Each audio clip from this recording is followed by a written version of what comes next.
The lives of undertakers in Hong Kong who handle more than 100 funerals a day. Undertakers work long hours and must attend to every detail to lessen the sorrow of those grieving. Having to deal with the dead every day is not an easy job. Funeral directors bear a great deal of responsibility and stress. So what's the appeal? Young Post talked to 2 funeral directors to find out why someone would pursue a career as an undertaker. There are around 40,000 deaths in Hong Kong every year, that's around 110 funerals taking place in the city per day. With 7 licensed funeral parlors here, the funeral industry is said to be earning enormous profits. However, this doesn't seem to be the major reason our interviewees took up their jobs. Miss Chu, who has worked as an undertaker for 8 years, says the pay is only a minor reason why she decided to join the industry. Instead, she did so after the sudden death of her relative, which made her realize that death could be just around the corner. She, however, has an optimistic and pragmatic outlook on death. No matter the economic situation, funeral services will always be necessary as long as there are deaths, said Chu.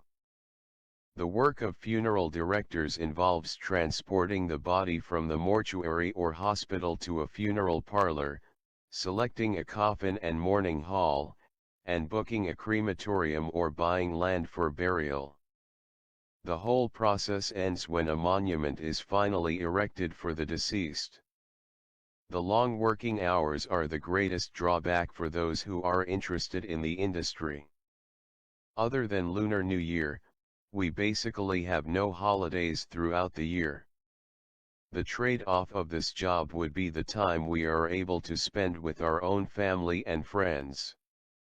I still find it worth being able to be a part of the very last journey of those who passed away, and seeing the contented faces of the bereaved, says Miss Chu.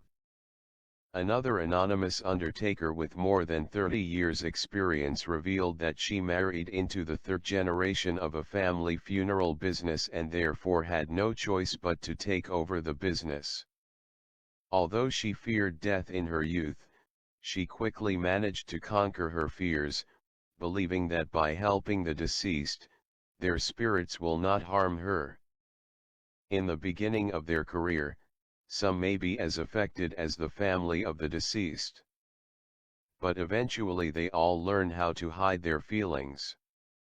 In most cases, the bereaved are in great pain and sorrow. As an undertaker, one must manage their emotions very well to calm the bereaved, says Miss Chu. We need to be alert at all times.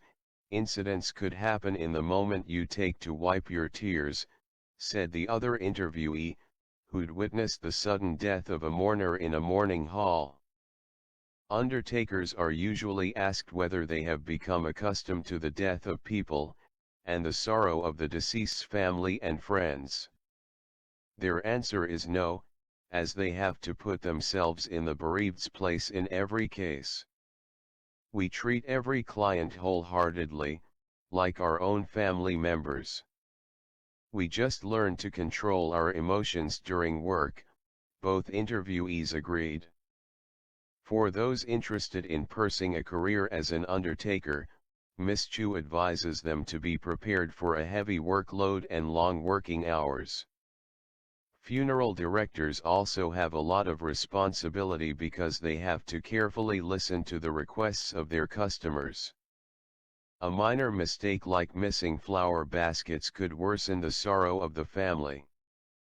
There are no second chances when it comes to funerals, explain the interviewees. They encourage teens to treasure life and the time spent with their loved ones.